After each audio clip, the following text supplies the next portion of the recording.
Eastern Conference Power Rankings, CLNS Media here to break it down. But first things first, this segment is brought to you by 1 in 100. Head over to 1in100.co where you can enter your name to win tickets to future Celtics games, other sporting events, and concerts going on in the city. That's the online raffle. Your place to go, 1in100.co.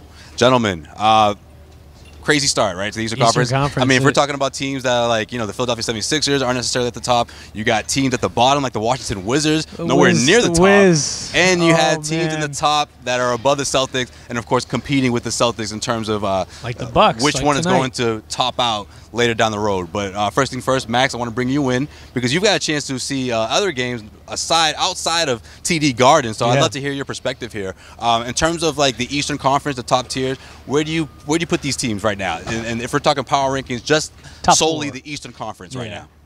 Currently, I would put the Raptors above the Celtics. I agree. I think at the end of the season, it's flipped. The Bucks, mentally, I don't think they're strong enough. You look at that series from last year when they lost 4-3. They come in tonight and they get. I know the game was close. I just think Boston have their number.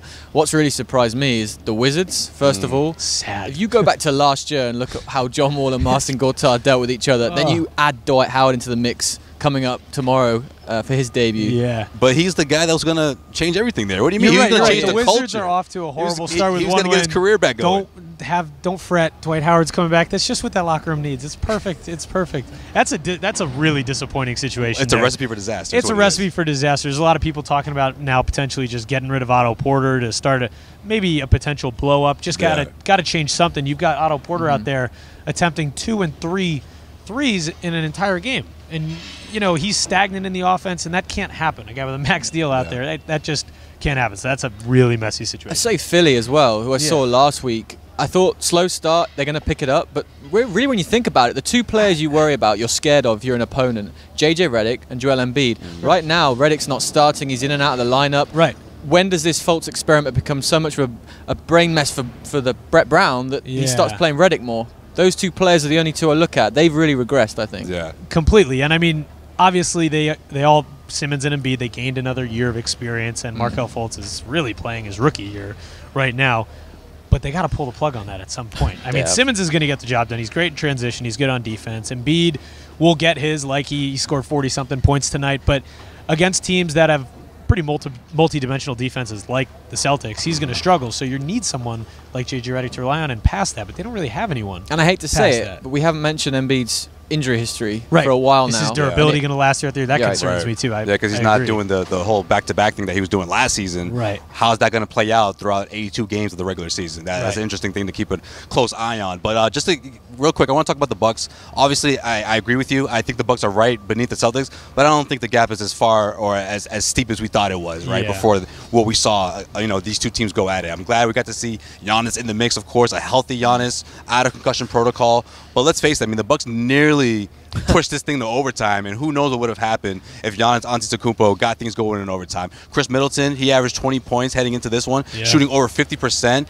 Decent game. He wasn't ice cold, but just wasn't the guy that we've seen up until this point in the regular season. If he's on fire and Giannis gets going, it's a different story. And let's face it, the Celtics had to break records to just to get above the Milwaukee Bucks and pull ahead by 4 points at the end. I would say the gap's closed defensively because they've reacted to Mike Budenholzer's system. They don't trap as hard as they did when Jason Kidd was there.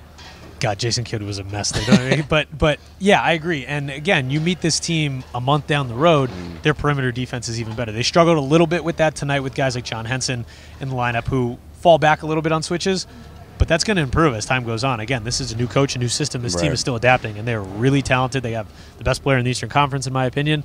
So I think this is going to be a different team, and that gap is closing. A beautiful irony that Eric Bledsoe misses one of 2 3 threes at the end. I know, with the crowd all over him, too. He has to be a better shooter. He has to be. He's got to be more consistent. Yeah, he has to be the solidified three and be consistent. I think that's been a problem for the Milwaukee Bucks. But, Max, I want to ask you this before we wrap up here.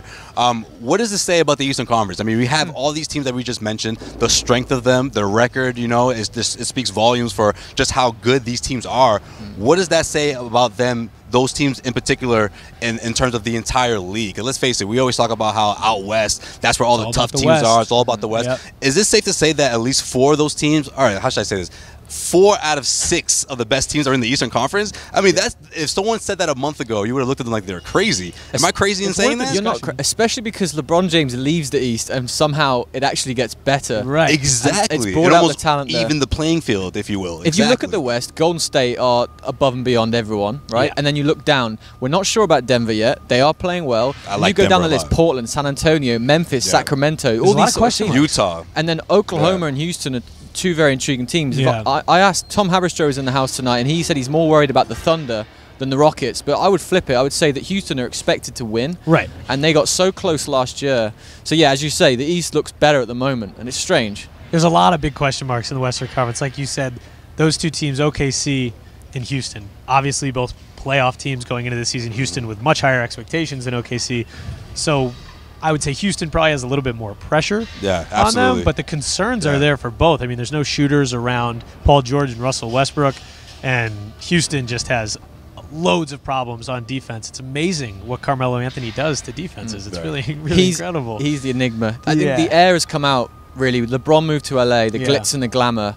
We've realised that team is not good at all. It's not a playoff team. And now we're actually looking at the West with more realism. On a microscope now. Absolutely. Yeah. Perfect. All right. Hit us up in the comment section. What do you think? Let's see your rankings, Eastern Conference rankings, and where do they stand, these top teams stand in the NBA compared to the Western Conference. Let us know in the comment section. Garden Report, TD Garden.